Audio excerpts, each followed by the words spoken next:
Hi, so in this video I'm going to walk you through Essay 2 to answer any lingering questions you might have about the assignment. So if you look in Brightspace, you're going to see in week 9 I have the link to the guide to writing the essay right here, as well as a sample essay. Now usually I provide essays that are student written that I might tweak to make better to give a really good A level paper. This is the first time I've ever given this assignment, so this actually is an essay that I wrote and tried to write as a freshman. So you know that everything in this essay is exactly what I want for the assignment. So if you have any questions about any of the paragraphs or about formatting or anything like that, then that's where you should look. So let's look at the actual handout. So the most important thing to understand is that in this paper, you are not arguing for or against the issue that you've chosen. This is what we call a position paper, where you're basically explaining the different positions that people have on an issue, but we're adding Plato and Mill to that so that we're looking through the lens of the search for truth, as well as the search to make sure that we take steps to resolve issues that are the most fair for everyone in society. So Plato is, of course, really interested in searching for the truth. Mill kind of picks up on that and says that in this search for truth, we have to create a society where people have as much liberty as possible, as long as they're not harming other people when they pursue their own liberty. And that is to him kind of the bottom line that everything should be filtered through, right? Should we deny people this freedom, this choice? And what is that harm principle? And so, I'm sorry, allergies. So again, the thing that's really easy to fall into in this paper is to start arguing a position, but you can't do that. Now, ideally, you're going to use this same topic in your research paper, so you'll get to argue the position in that paper, but here we're just exploring what are the different positions that people have, what is truth here in this issue, what actually constitutes harm or tyranny or oppression or whatever, so that we can kind of figure out where we need to start in trying to resolve the problem. So here is the required structure. It is your standard 5-paragraph essay. You start with an introduction that ends with the thesis. Your first body paragraph is going to cover Plato. The second one is going to cover Mill. The third body paragraph is where you synthesize information from Plato and Mill to come up with what you think is the best approach to trying to resolve the issue. Now, you're not arguing what we should do to resolve it. You're saying, what should we do to get started to where we can find a solution? Then you're going to have your conclusion and, of course, your works cited page. The thesis for this sentence is always, or this essay is one sentence. It's the last sentence of your introduction, which is standard. You have to include Plato and Mill as well as the issue that you're going to talk about. I've given you 3 kind of templates, if you will, that you can use to kind of help you craft your thesis. So you can see here the conflict surrounding blank, so that's your issue, reveals tension between truth and liberty. Applying Plato and Mill suggests that society should blank, right? So that's going to give us an indication of what you're going to argue that society should do to try to start resolving this issue. The second one, when society confronts blank, that's the issue there, it must balance truth-seeking and open discussion. Plato and Mill support blank as the most responsible response. And then the controversy over blank shows why society must think carefully about truth and freedom. Using Plato and Mill's ideas, a more productive response would be blank. So you're setting up like what you're going to actually argue. In the sample student essay, the thesis is, it's a little bit long, but it's still a complete sentence. It's still, looking at the debate over Oklahoma's tenure policy, so there's my issue, through the ideas of Plato and John Stuart Mill, so I've mentioned Plato and Mill, shows that society should study the issue carefully and allow open discussion rather than letting a single political decision oversimplify the problem and potentially harm academic freedom and the quality of education students receive. So you see, I'm not arguing for or against tenure here. I'm just saying that right now, the situation that we're in is not allowing us to have a really good discussion or resolution to it. So here's what I think we should do. And again, basing it in Plato and Mill. So when you get to the body paragraphs, again, your body paragraph topic sentence is not going to be about Plato or Mill. You're going to identify a particular issue, and the first body paragraph topic sentence is going to have an issue that you can then use Plato to explain. In the second body paragraph, your topic sentence is going to talk about an issue that then you'll use Mill to explain. So that's how you're using the two, right? So, for example, here are not really good topic sentences. Plato's allegory of the cave shows that people misunderstand reality, right? Well, first of all, there's a lot of problem because that's just summarizing something that Plato says, right? Same thing here. Mill argues that freedom of speech is important, right? Those are not topic sentences anyway, but you don't want to talk about Plato and Mill in the topic sentences. So here are three better sentences. When societies debate controversial issues, they must question assumptions rather than accept conclusions imposed by authority. You can then see how that would lead into a discussion of Plato and who is controlling what's going on in the cave. In the second example, productive public debate requires protecting the freedom to express unpopular ideas. Now, we could use Plato for that because definitely he thinks that people should be able to come back to the cave and speak freely, though he warns us that that can be dangerous. But ideally, Mill is the really one that really talks about we should protect everybody's right to speak, even no matter how vile or awful or scary we might find their ideas. They need to be able to freely express them, right? Difficult social problems require processes that encourage evidence, disagreement, and careful reasoning. I think you could use Plato or Mill for that because definitely Plato, in talking about coming out of the cave, that's all about seeking knowledge, seeking truth, and that's, of course, looking for evidence, being involved in debate and those kind of things. But I think we also can see that present in John Stuart Mill. So any one of these we could actually use as a topic sentence and then link it to Plato or Mill. So what are you actually doing in the actual body paragraphs? Well, here is what you're doing in each. So for the Plato paragraph, you're going to start with that topic sentence about how society should examine truth or authority, some idea that you see in Plato, right? You're then going to choose one concept from the cave that you can link to that, and you're going to explain it using at least one quotation or summary. Then you're going to apply that to your issue and explain how Plato's reasoning suggests how we can approach debating the issue. You're going to do the same thing with Mill. All right, so let's look at how those look like in our sample essay. So here is the topic sentence for the Plato paragraph. To understand this debate more clearly, people need to first to question their assumptions instead of simply believing what leaders or political groups say. So there is the concept that you think is important when it comes to how do we resolve these uncomfortable or offensive, controversial kind of issues with each other in society. Now I'm going to then use Plato to help explain it. So I've got in Plato's allegory of the cave, he shows how people can mistake limited information for the whole truth. Plato describes prisoners who have lived their entire lives chained inside a cave. So this next section right here is me explaining what I mean by that topic sentence by using Plato. And notice I have my parenthetical notations here.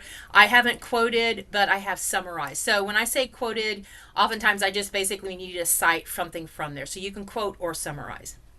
Now, I have to then link this to my specific topic. So here is my transition statement. Plato's point is that people often become comfortable with explanations they already know, even when those explanations do not show the full truth. So there is my wrap-up sentence to talking about Plato that says, this is basically what he's trying to say. Now I say this idea helps explain why the debate about tenure has become so divided. There's my transition statement, now moving into how does this help me understand what to do with this tenure argument, right? Or whatever your issue is. So the last part of this right here is me explaining that. Others assume that the policy is simply an attack on colleges and professors. However, research shows that both sides may be oversimplifying the issue. Now I'm going to cite from one of my resources. So that's another component here.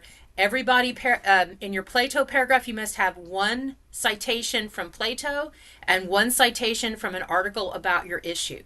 In the Mill paragraph, one citation from Mill, one citation from your article. And in the synthesis paragraph, you don't have a specific requirement. You do need to cite Plato and Mill because you're synthesizing them, but you might not have to cite anything new from your article about your issue, right? You might just be referring to what you've already said. But this is where I've got that research in here. And then my last sentence is just kind of a wrap up that is more clearly linking Plato to this issue now. Plato's allegory suggests that when people accept simple political explanations without questioning them, they may only be seeing part of the truth. So that is one of the problems with this debate about tenure, that people have some knowledge of it, but they're not seeing the whole picture.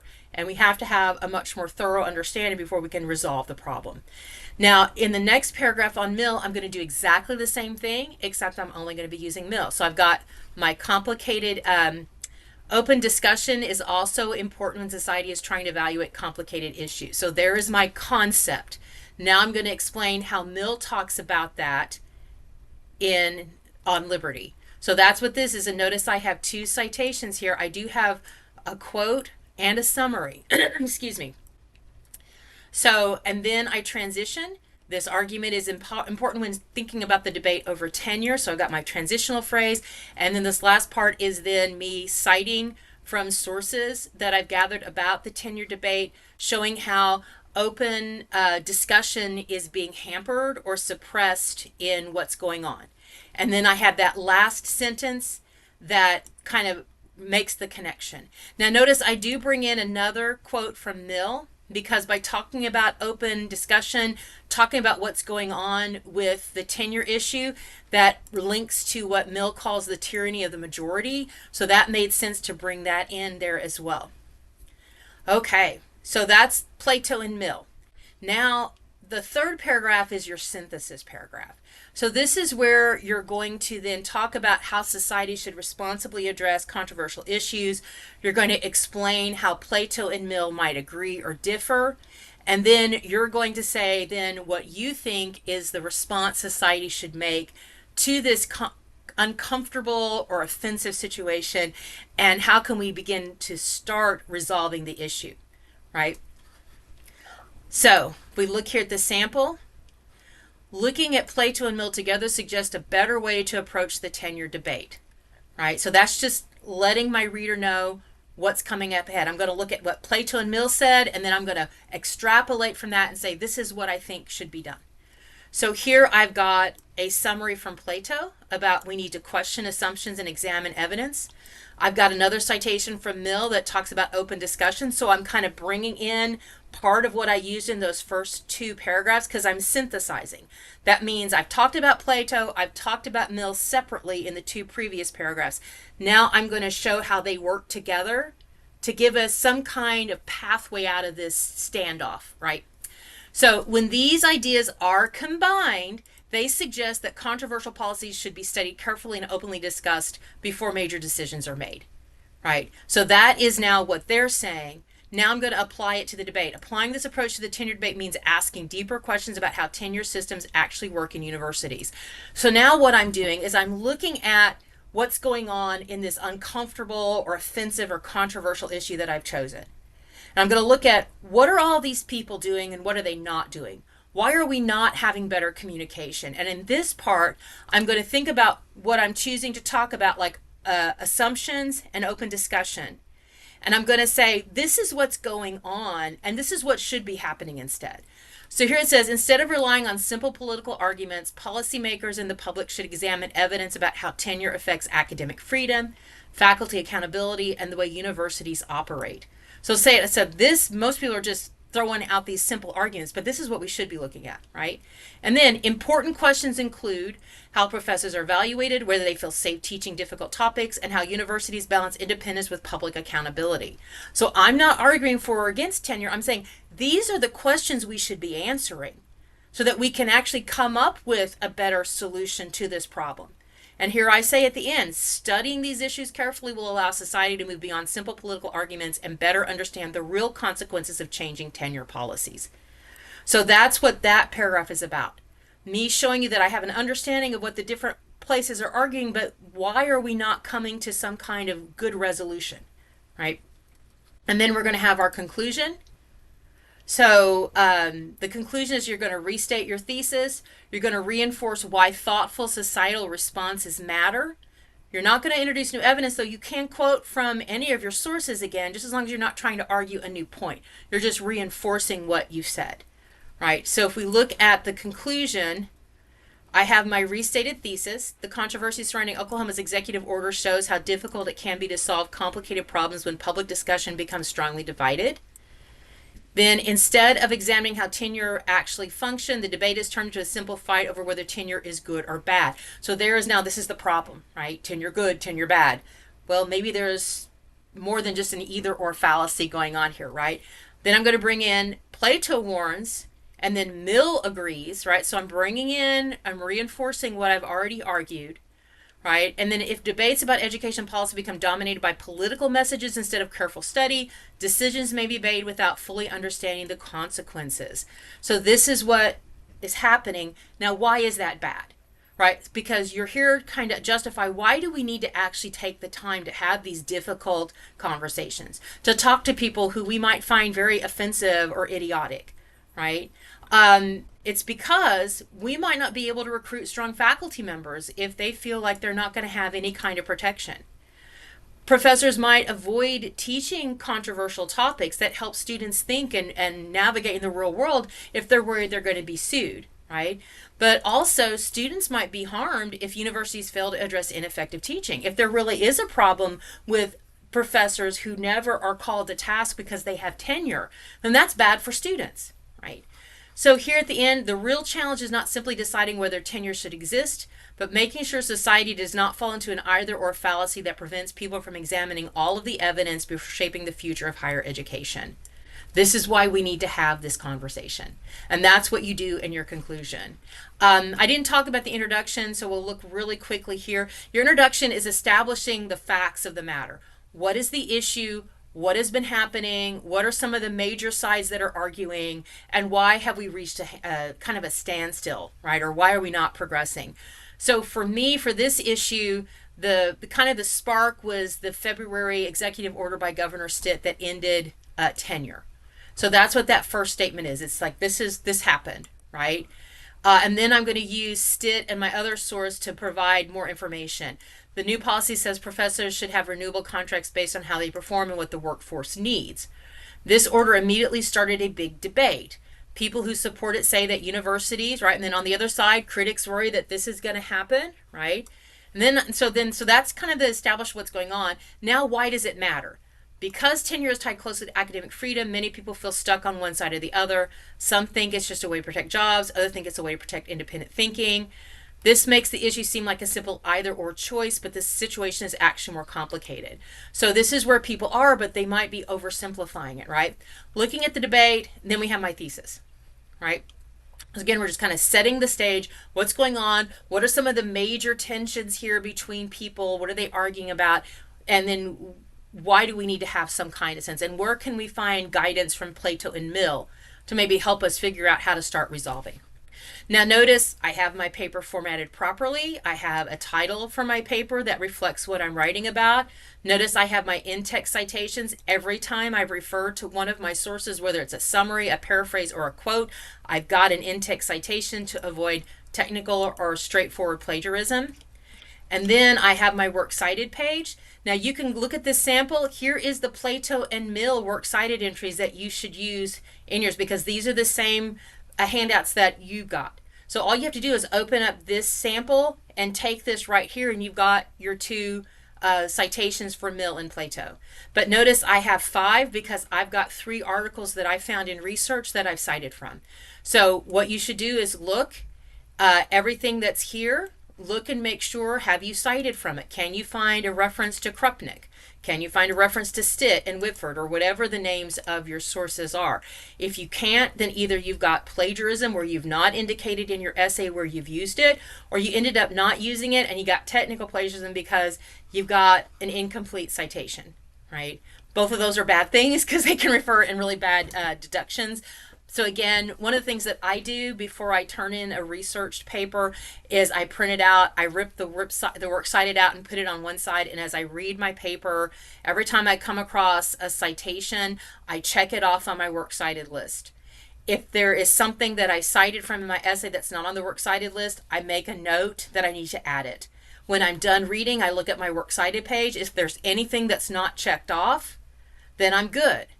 But if there's some, I mean, if there is anything that's not checked off, then I know, ooh, I've got something on my works cited that I never did actually cite in my paper. So did I not cite from that, or have I missed a parenthetical notation? So that's the only way to really make sure that you have adequately documented your stuff. Apologies. Um, I hope that helps you with this assignment. Again, remember, you are actually going to get to argue this position in your research paper. So just hold off on arguing and taking a stand. Right now, it's about exploring the reasons why we're not resolving this issue and looking to Plato and Mill for guidance about how can we find out what is true in this issue, and how can we figure out what is the most fair way to work together in society and not cause harm. Realize that some situations there is nothing that you can do that won't harm someone, right? Some of these topics that we're fighting about, the problem is that somebody will always be harmed. But the thing is to remember, first of all, Mill distinguishes between serious harm and just inconveniencing someone or hurting their feelings or offending their own particular issues. That's harm with the little h. What he's talking about is big harm. These are the kind of things that deny people rights, that deny people a vote or freedom. And that's the kind of harm that we should be concerned about, not about whether I'm offended that you have a tattoo on your face because I think that's sinful. You know, it used to be you couldn't get a tattoo in Oklahoma because religious beliefs were very much anti-tattoo. Now tattoos are much more common, right? So if I'm offended that you have a tattoo, well, I have the right to be offended, but I don't have the right to deny you the right to tattoo yourself. Now, if tattooing was dangerous, then I would have more of a right to say, maybe we shouldn't allow tattoos. Again, even that's iffy, because if, drinking is dangerous, do I have the right to say you can't drink? Well, I do if you're underage, because you're not old enough to make those decisions for yourself. I do have the right to say that you can't drink and then drive on the road or operate, some kind of heavy equipment, because that can cause harm to others.